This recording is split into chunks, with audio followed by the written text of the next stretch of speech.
मित्रों, स्वागत है हमारे इस वीडियो में। तो मित्रों, आज हम बात करेंगे कि मन में गंदे विचार क्यों आते हैं और इन्हें कैसे रोके। मन में कई तरह के विचार आते हैं, कभी कभी तो ना चाहते हुए भी मन में अश्लील विचार आ जाते हैं। लेकिन महात्मा गौतम बुद्ध की इस कहानी से आपके विचारों में बदलाव आएगा। मनुष्य का मन बहुत ही चंचल होता है और इसलिए मन में कई तरह के विचार उत्पन्न होते हैं।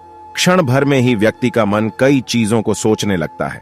इसलिए तो कहा जाता है कि मन को काबू करना आसान नहीं। लेकिन गौतम बुद्ध मन को नियंत्रित करने के आयामों के बारे में भी बता चुके हैं। मन में विचारों का आना गलत नहीं है, लेकिन मुश्किल तब हो जाती है जब मन में अश्लील विचार आते हैं। कभी कभी तो न चाहने के बावजूद भी मन में अश्लील विचार आते हैं। अगर आपके मन में भी ऐसे विचार आते हैं तो गौतम बुद्ध की इस कहानी से आपके विचारों में जरूर बदलाव आएगा। बुद्ध की कहानी में लीन होने से पहले चैनल को सब्सक्राइब कर लीजिए। ऐसे ही वीडियो देखने के लिए बुद्ध अपने भिक्षुओं को उपदेश देने के साथ ही उन्हें भिक्षाटन के लिए भेजते थे। एक बार उन्होंने अपने भिक्षु भरत को भिक्षा लेने के लिए एक श्राविका के घर भेजा। भरत पूरे रास्ते मन में यह सोचते हुए श्राविका के पास गया कि आखिर आज भिक्षा में क्या भोजन खाने को मिलेगा, क्योंकि भरत चंद्रवंश के राजकुमार थे और बुद्ध के सानिध्य भिक्षु के रूप में दीक्षित हुए थे। हमेशा भरत को महल में खाने के लिए स्वादिष्ट पकवान मिलते थे, लेकिन आज भिक्षा के रूप में उसे जो भी मिलेगा संतुष्ट होना पड़ेगा। श्राविका के घर पहुंचकर भरत ने भिक्षा मांगी।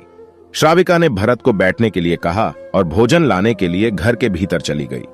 इधर भरत फिर से अपने प्रिय भोजन के बारे में सोचने लगे और जैसे ही श्राविका भोजन लेकर आई तो भरत अचंभित रह गए।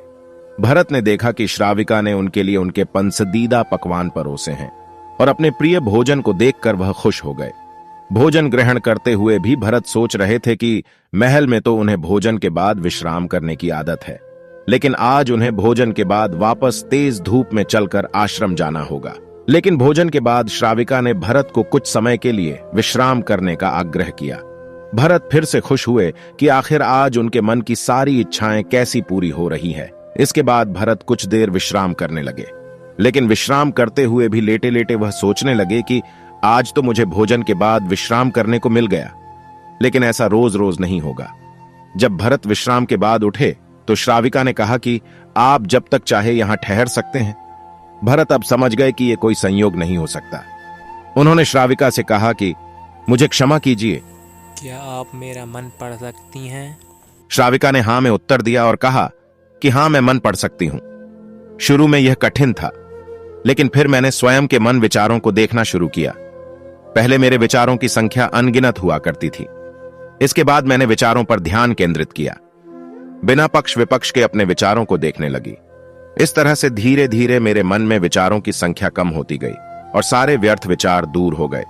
इसके बाद से ही मैं दूसरों के मन में चल रहे विचार को PH लेती हूं। हालांकि श्राविका की बात सुनकर भरत घबरा गए। इसके बाद भरत ने श्राविका से आज्ञा ली और आश्रम के लिए निकल पड़े।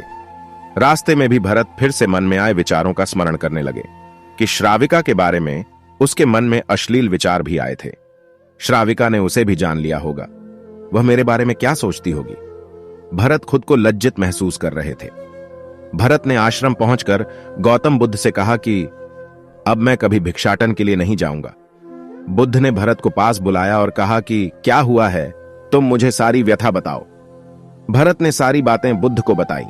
इसके बाद बुद्ध ने कहा कि अगले 1 हफ्ते तक तुम भिक्षाटन के लिए उसी श्राविका के घर पर जाओगे, लेकिन तुम्हें इस बात का ध्यान रखना होगा कि कल भिक्षाटन के लिए जाते हुए तुम अपने चित्त को पूरे होश में रखना। तुम्हारे भीतर क्या विचार उठे उन पर ध्यान केंद्रित करना, और यह भी ध्यान रखना कि तुम्हारे मन में कौन सी वासना उठ रही है।